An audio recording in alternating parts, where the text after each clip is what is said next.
match in the semi-final. Immediately they went straight for that 2 flag here on the attack. When they did have that tank, they tried to get the cap pressure on early, so I wonder if Tornado is going to do that again, or if they have something else in mind here, because it does feel as though if they go for some similar strategies maybe that Ding has already seen, that could be putting themselves at a disadvantageous position, because Ding will know what's coming. Typical Tornado to bring those mouses. They play very well in them. They always bring a ton of them on almost every single map, including we have seen them bring it on mines to 4 of them where they beat NSS with as well. It's just such a good tank for the players of Tornado.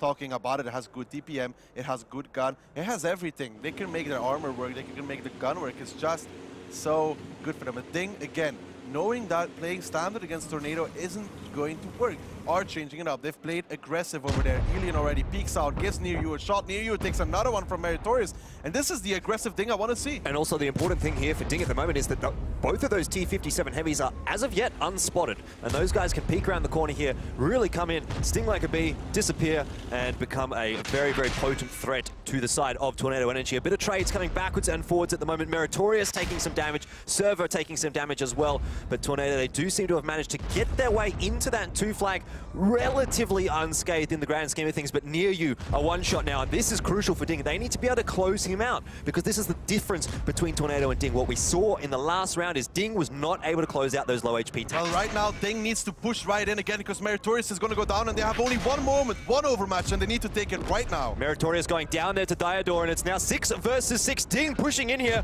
The T-57 heavies, both of them have full shots loaded. Surely Server goes down here. Eventually he should. There we go. Positive. Picking that one up. Tornado trying to push the advantage as well. Apple, Wow, and Griffin in both of the mouses pushing forward here. Hulknick must die right now for Tornado. Such a key moment of the map.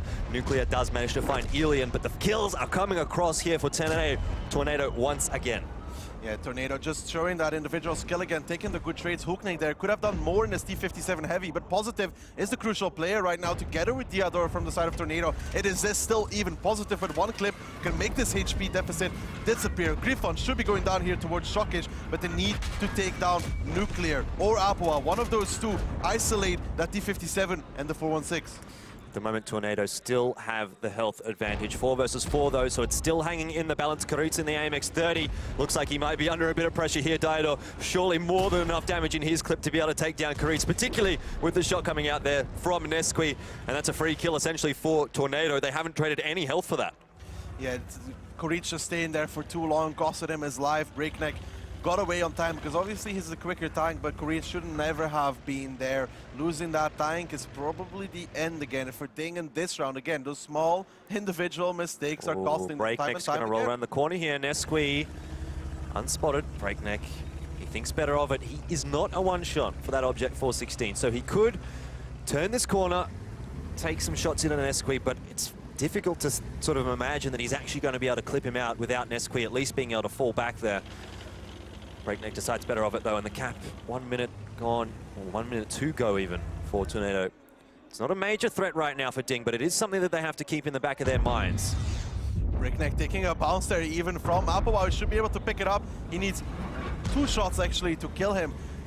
Positive in the meantime clips out as well. He takes 1 shot of damage, takes 2. That's the 3rd one for Diador in this round. Again, they didn't get the kills they need, and I think he might go down here against Nesqui. Yeah, I'm fairly certain he's going to eventually go down, whether or not it's now, whether or not it is later. But in my mind now, this round is well and truly in the favor of Tornado. It's really just a matter of time before they clean things up here and turn it into a 2-0. It's going to have to be a mammoth effort from these remaining Ding players if they're going to turn this into a round win. And Shockish and Breakneck, I'm not sure they have it in them. Nuclear now pushing forward, closely followed up by Diador. They want to take down that last remaining mouse for the side of Ding. Diador doesn't connect on the first, will do so on the second, hopefully. Still no Shockish alive. Diador getting on his side. There we go. 4 kills for this man in this round. Really shutting down the side of Ding. And Nesqui looks to pick up Breakneck with his final kill. Tornado, again, coming out on top. Yeah, and again, it was a round that was still hanging in the balance. There was a lot of times where Ding would have been able to pull ahead or could have pulled ahead against a lesser team, but Tornado Energy just far too strong at the moment. 2-0 after the first map of Ghost Town. It's not a good start here for Ding. It's not what they would have wanted, and it's perhaps not what they needed. They would have needed that 2-0 here to be very, very competitive. In saying that, though, It is only 2 rounds, and we know how quickly this game can change and turn around.